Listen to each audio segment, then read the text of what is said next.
Bab 89.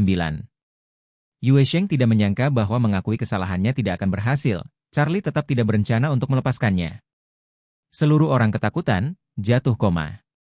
Namun, batang baja Biao membuatnya terbangun oleh rasa sakit yang hebat dalam sekejap. Apa? Yue Sheng telah hidup hampir sepanjang hidupnya.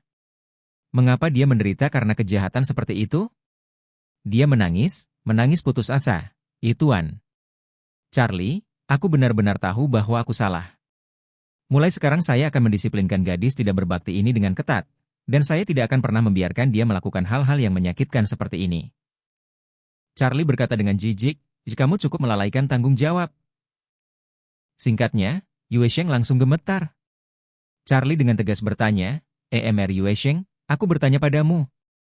Kakak saya menginvestasikan 100,000 di hotel Anda. Mengapa Anda tidak mengembalikannya? Mengapa Anda mengatakan bahwa saudara saya tidak menghormati Anda?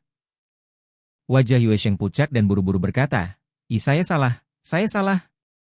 Saya rakus dan tidak tahu malu, saya benar-benar tahu saya salah. Setelah dia selesai berbicara, dia melihat ke arah Stephen yang marah di tempat tidur, dan berseru dan memohon, Stephen, akulah yang kehilangan akal. Jangan khawatir, saya akan membayar Anda kembali 100,000 ini dengan bunga, silakan ikuti saya. Mr. Charlie berkata kasihan, tulang tuaku ini benar-benar tidak tahan dengan lemparan. Charlie memandang Stephen dan bertanya, apakah kamu akan menjadi perantara untuknya? Stephen menggelengkan kepalanya dengan tegas, dan berseru, tidak. Saya tidak akan menjadi perantara untuk mereka. Baik. Charlie mengangguk puas, kamu masih laki-laki.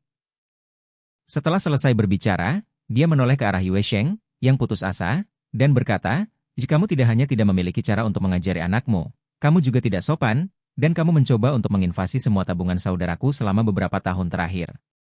Tahun? Apa perbedaan antara Anda dan kehidupan rendahan? Yue Sheng menggigil ketakutan, menangis dan meratap, Tuan. Charlie, aku upstart. Saya bukan manusia. Aku terkutuk. Maafkan aku, aku mohon, aku akan menjadi sapi dan kuda untukmu di masa depan. Mulai sekarang aku akan memanggilmu kakek. Kakek Wade, maafkan aku. Charlie mencibir dan berkata, selamatkan dirimu? Tampaknya meskipun kamu jelek, kamu berpikir dengan indah.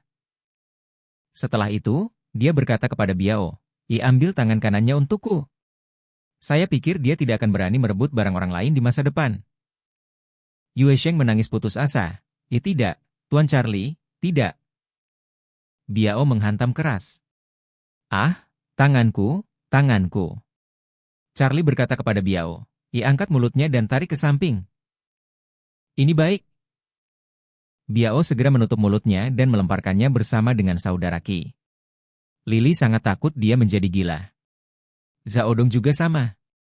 Hal yang sama berlaku untuk ayah Zhao Dong, Zhao Haifeng.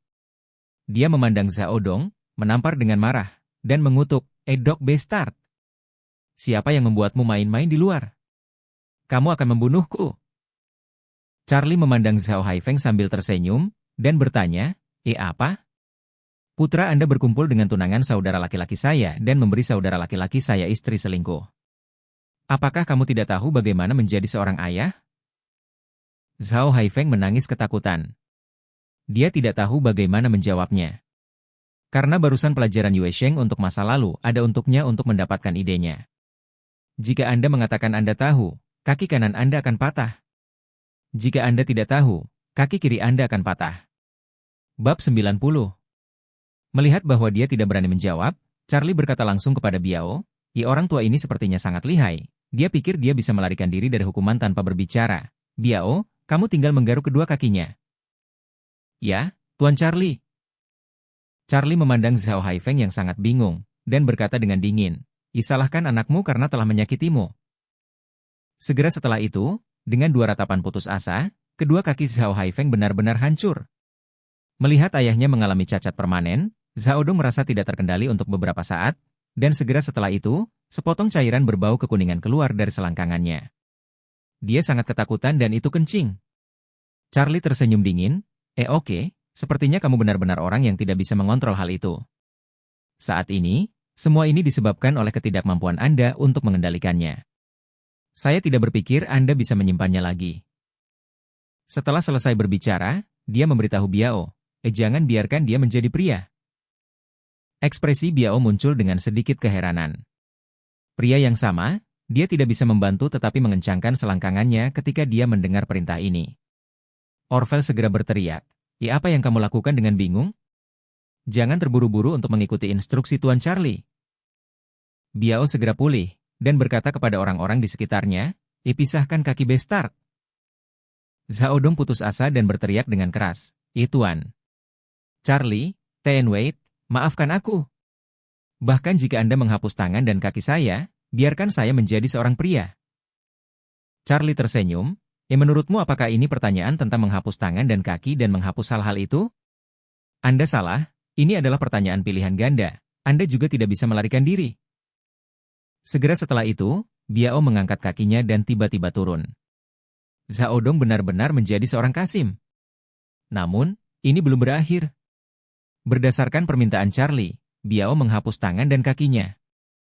Zhaodong yang sombong yang membohongi orang lain dan bahkan memukuli orang lain ke rumah sakit benar-benar menjadi sia-sia dalam arti ganda, tetapi tidak ada yang bersimpati padanya, dan semua yang dia miliki hari ini hanya untuk dirinya sendiri. Sekarang, hanya Lily yang tersisa. Saat ini, Lily hampir gila. Dia berlutut dan merangkak ranjang rumah sakit, meraih tangan Stephen, dan menangis dan berkata, suamiku, maafkan aku, suamiku, aku seharusnya tidak mengkhianatimu. Sebenarnya, aku sangat mencintaimu, tapi aku pernah diserang oleh Zhaodong. Dia mengambil foto saya. Saya tidak punya pilihan selain membiarkan dia atas belas kasihannya. Zhaodong memarahi dengan marah. Lily, kamu berani memfitnahku?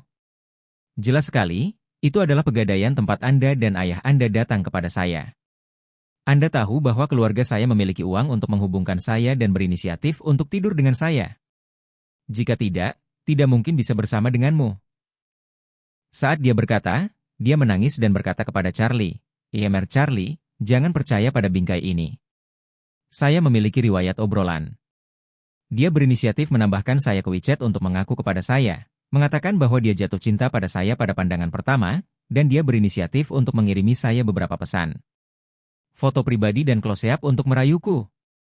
Foto-foto ini ada di album foto saya. Anda bisa mengeluarkan ponsel saya dan melihatnya. Lily tiba-tiba memucat dan memarahi. Zhaodong, bukankah kamu berjanji untuk menghapus foto itu setelah melihatnya? Zhaodong mengertakkan giginya dan berkata, sosokmu benar-benar berhati ular. Untungnya, saya tidak mendengarkan Anda dan menyimpan foto itu. Jika tidak, saya tidak akan dibunuh oleh Anda. Lily buru-buru berkata kepada Stephen lagi, suamiku, aku bingung sebentar. Demi hubungan kita selama bertahun-tahun, mohon maafkan saya. Charlie bertanya kepada Stephen, bagaimana menurutmu?